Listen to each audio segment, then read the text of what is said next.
perguntas do Dani Responde. Aqui pra vocês eu selecionei algumas perguntas desse quadro dominical lá do meu Instagram pra trazer com mais detalhes pra vocês aqui no YouTube. Então se liga que tem muita coisa bacana.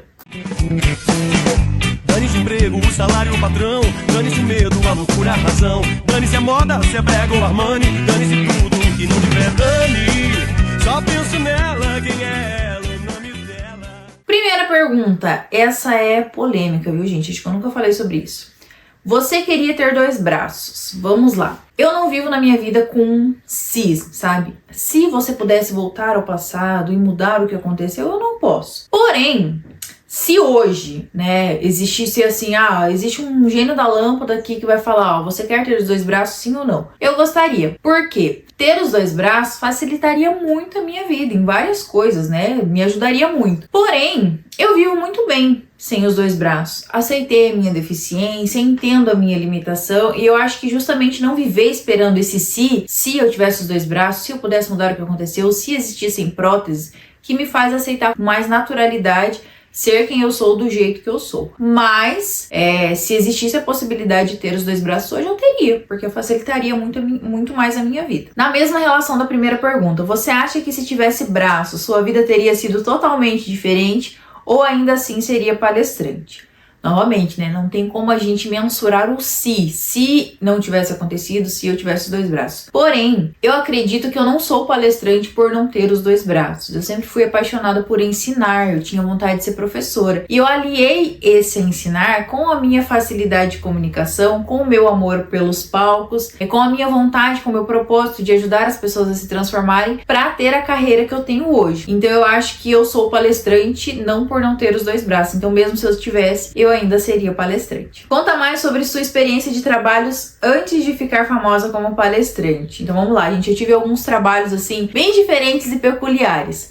Meu primeiro emprego foi numa lan house. Meu irmão abriu uma lan house e eu cuidava dessa lan house pra ele. Ficava lá administrando os computadores. Nossa, lan house é coisa bem de gente antiga, né? O pessoal mais novo não deve nem conhecer, eu nem sabia o que é uma lan house. Mas era uma casa onde a gente cobrava por hora para as pessoas usarem os computadores e usar a internet. Naquela época nem todo mundo tinha internet em casa, muito menos um smartphone com celular, com internet em todo lugar. Então a gente cobrava por hora para as pessoas usarem essas máquinas, usarem os computadores. Algumas pessoas usavam para entrar em rede social, em Orkut, MSN de antigamente, né? Para trabalho, para e-mail, e outras pessoas usavam para jogar também. Então a gente tinha alguns computadores para jogos que as pessoas passavam um tempo lá jogando na lan house. Então eu trabalhava cuidando dessa lan house pro meu irmão. Depois, quando eu comecei a fazer faculdade, eu comecei a cuidar de uma loja de acessórios. Minha cunhada abriu uma loja de acessórios e eu trabalhava nessa loja para ela. Eu cuidava sozinha da loja, desde o caixa até a venda, até a organizar ali a loja, era tudo eu, era uma loja de acessórios. Depois eu fui trabalhar em um açougue. Eu até brinco, né, que eu tenho essa minha skin açougueira de conhecer carne, de conhecer as coisas ali, porque eu trabalhei em um açougue durante, acho que quase 2 anos. Trabalhava no caixa, ajudava na parte administrativa, mas eu acabava aprendendo ali muito sobre os cortes de carne, sobre como que funcionava ali por conta de ter esse trabalho. Depois eu trabalhei em um supermercado na área administrativa e financeira. Comecei cuidando da parte financeira, da parte de contas a pagar e contas a receber. Depois eu fui para o fiscal, trabalhava na parte de contabilidade, lançamento de nota, administração de impostos, e foi meu último trabalho antes de começar a empreender como palestrante e treinador.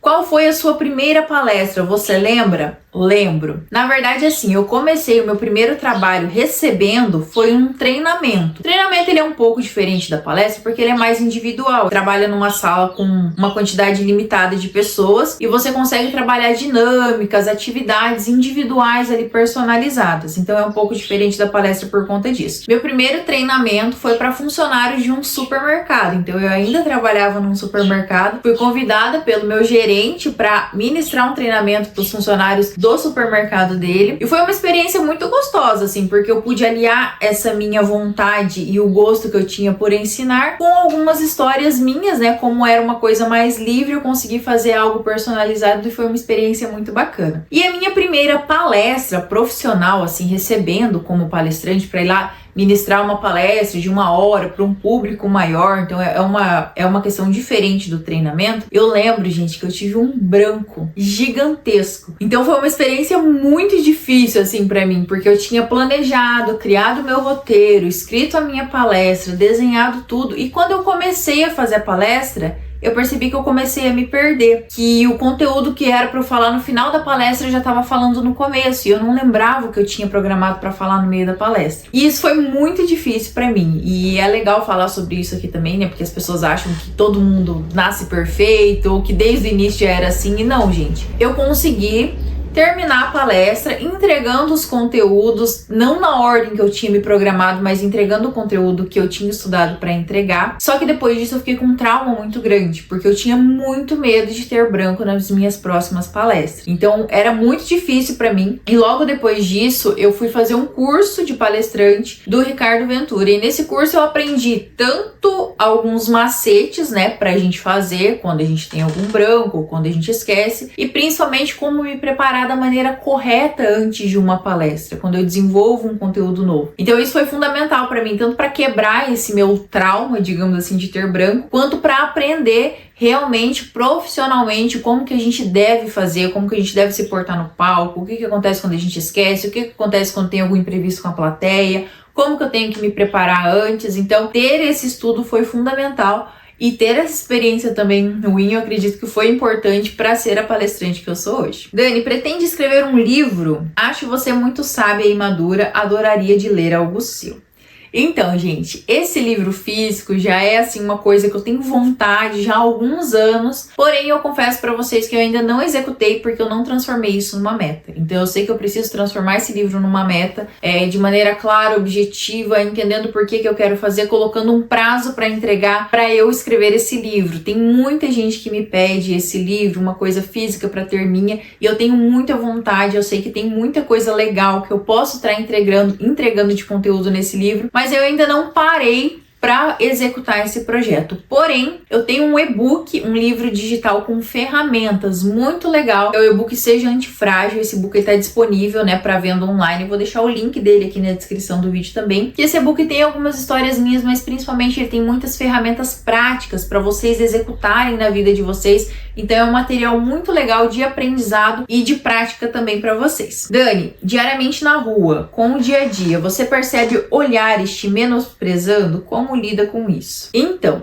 essa questão dos olhares das pessoas, eu acho que tem muito mais a ver com a gente do que com as pessoas. Por que eu digo isso? Eu não consigo controlar a maneira como as pessoas vão me olhar, se elas estão pensando bem ou mal de mim, se elas estão me julgando ou não, mas eu consigo controlar como eu vou reagir a isso. Então, de um tempo pra cá, que eu escolhi reagir pensando que me olham porque eu chamo atenção e não porque estão me menosprezando ou por algo do tipo. Isso me faz ter uma vida mais leve. Porque se eu for ficar quebrando a minha cabeça toda vez que alguém tá me olhando, pensando que ela tá me julgando, pensando que ela tá pensando mal de mim, gente, eu não tenho vida. Porque todos os lugares que eu vou, as pessoas vão me olhar. Porque eu sou diferente, eu tenho uma aparência diferente, as pessoas vão ter curiosidade. Se eu ficar gastando tempo e energia com isso, de verdade eu não vou viver. Tanto que hoje eu nem percebo quantas pessoas me olham, sabe? Vez ou outra, se for algo muito impactante assim que acontece, que eu consigo perceber que estão me olhando, que estão reparando. Caso contrário, gente, de verdade, hoje em dia eu nem percebo mais que as pessoas me olham. Isso ou aquilo do que você já fez. Prefere voar de asa delta ou voar de balão? Por quê? Gente, o salto de asa delta e o voo de balão, com certeza foram uma das experiências mais incríveis, assim, de vivência que eu já tive na minha vida. Mas eu escolheria asa delta. Por quê? Quando a gente pula, né, salta de asa delta, primeiro que a gente tem que testar a nossa coragem ali de uma maneira muito forte. Então, o simples fato de conseguir pular já é um desafio muito legal, que você sente uma sensação muito boa de conseguir ter enfrentado. Quando a gente tá planeando ali, fazendo o voo de asa delta, que a gente fica naquela posição deitada assim, é como se a gente estivesse literalmente voando, sabe? Como se fosse, sei lá, um passarinho ali de asa aberta, planeando no ar. E eu fiz esse salto lá no Rio de Janeiro, que é um lugar que eu amo muito, eu acho a coisa mais linda. Então, o visual, as paisagens que a gente via, gente, era surreal de lindo. Foi uma experiência muito legal. Tem inclusive aqui no canal um vlog desse voo que vale muito a pena ver para vocês conferirem essa experiência, que tá muito legal. Mas o voo de balão também ali tá no meu top 2. Tem também aqui no canal um vlog, vou deixar aqui o link para vocês também. Porque o voo de balão, ele é uma coisa que não exige tanta adrenalina, tanto desafio, mas é lindo, gente, assim, ó, é calmo, é tranquilo. É como se você estivesse num estado de flow, assim, sabe? Vendo aquela paisagem bonita, não tem adrenalina, mas tem uma sensação muito gostosa e é belíssimo, assim, vale muito a pena. Você usa meia no inverno, no dia a dia, e quando sai, usa calçado fechado? Então, gente, um dos motivos de eu não gostar tanto do frio e do inverno é justamente esse, porque eu fico com meus pés muito gelados. O que que acontece? Eu até, né, posso usar meias, tem aquelas meias de dedinhos, né, que até parece uma luva, que dá pra segurar as coisas mesmo estando de meia. Porém, a meia, ela inviabiliza muitas coisas que eu faço. Então, para mexer no celular não tem como. Se eu for mexer em alguma coisa na cozinha, molha a meia, já fica desconfortável. Então, eu prefiro ficar sem. A não ser que eu não vou, sei lá, vou ficar deitada no sofá fazendo alguma coisa. Aí sim eu fico de meia. No dia a dia, né, pra sair, principalmente quando eu saio sozinha, eu priorizo calçados que sejam mais fáceis de eu conseguir calçar sozinha. Então, dificilmente eu vou sair de tênis, dificilmente eu vou sair de bota. Calçados que precisam usar com meia, eu uso pouquíssimo. Eu uso mais mocassins, slip-ons, aqueles, né, tênis que são sem cadarço, porque eu consigo calçar e tirar sozinha de uma maneira mais fácil. Não tenho muito hábito de usar esse tipo de calçados mais fechados com meia. Então, o inverno é um pouco complicado aqui pra mim. Trauma de um casamento violento, não consigo perdoar. Por que que eu selecionei essa pergunta? Tem um vídeo muito legal aqui no canal, que é um Cozinha e Fala, que eu falo sobre perdão. E nesse vídeo eu falo uma frase que eu acho muito impactante, que ela fala assim: o perdão é um bálsamo que cura quem perdoa, não quem é perdoado. Muitas vezes a gente tem aquele medo de perdoar a pessoa porque a gente acha que perdoando vai livrar aquela pessoa do que ela fez. Mas não, gente. O karma ou o que quer que seja do que aquela pessoa tenha feito, ela vai pagar. Uma hora ou outra vai retornar para ela. Perdoar ela não significa livrar ela daquela culpa, mas significa se livrar da angústia e daquilo que só faz mal pra gente. Porque essa raiva que a gente sente do outro é um veneno que a gente toma querendo que o outro morra. Então, toda essa angústia é uma coisa que só faz mal pra gente. Então, o perdão é um bálsamo que cura quem perdoa e não quem é perdoado. Perdoar vai fazer muito mais bem pra você do que pra pessoa que você tá se perdoando. Até porque, muitas vezes a pessoa que fez mal pra gente, ela não tem nem ideia que ela fez mal pra gente. Às vezes ela não tá nem esperando um perdão. Então, o perdão é muito mais pra você do que pra quem é perdoado, tá bom? E assim a gente finaliza, então, aqui o nosso Dani Responde. Espero que vocês tenham gostado de saber mais dessas curiosidades sobre mim. Tenham aprendido também com essas dicas e insights que eu deixei pra vocês. Deixa aqui o seu comentário, deixa seu like. Não esquece que todo domingo tem Dani Responde lá no meu Instagram. Então, já me segue no Instagram também. E até o próximo vídeo. Salário patrão, dane-se o medo, a loucura, a razão. Dane-se a moda, se é brega ou Armani, dane-se